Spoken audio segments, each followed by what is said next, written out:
Hi friends, ఈరోజు మీకు నేను భారతదేశం ద్వీపకల్పం గురించి ఎక్స్ప్లెయిన్ చేద్దాం అనుకుంటున్నాను. మన భారతదేశానికంటే మూడు వైపులా జలభాగము, ఒకవైపు భూభాగం ఉన్న ప్రాంతంలో ద్వీపకల్పం అని అంటారనమాట.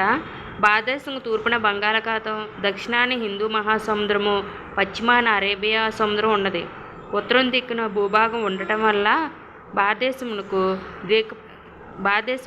ద్వీపకల్పంగా పిలుస్తారు. భారత ద్వీపకల్పం భూవిజ్ఞానపరంగా ప్రపంచంలోనే పురాతనమైనదనమాట.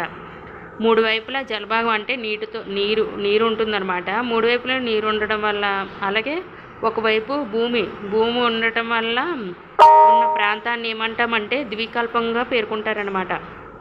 భారతదేశానికి మనకి తూర్పున ఏముంటుంది, బంగాళాఖాతం, అలాగే దక్షిణాన్ని ఏముంటుంది, హిందూ మహాసముద్రం ఉంటుంది, పశ్చిమాన్ని ఏముంటుంది, అరేబియా సముద్రం ఉన్నది అనమాట. ఉత్తరం దిక్కున భూభాగం ఉండటం వల్ల భారతదేశంను ద్వీపకల్పంగా పిలుస్తారనమాట. భారతదేశ ద్వీపకల్పం భూవిజ్ఞానపరంగా ప్రపంచంలోనే పురాతనమైనదనమాట. భారతదేశంలో ద్వీపకల్పాలు అనమాట. దక్కన్ ద్వీపకల్పం దక్షిణ భారత్, కన్యాకుమారి ద్వీపకల్పము తమిళనాడు, కదియావార్ ద్వీపకల్పము గుజరాత్, కచ్ ద్వీపకల్పము గుజరాత్, కొలాబా ద్వీపకల్పం ముంబై.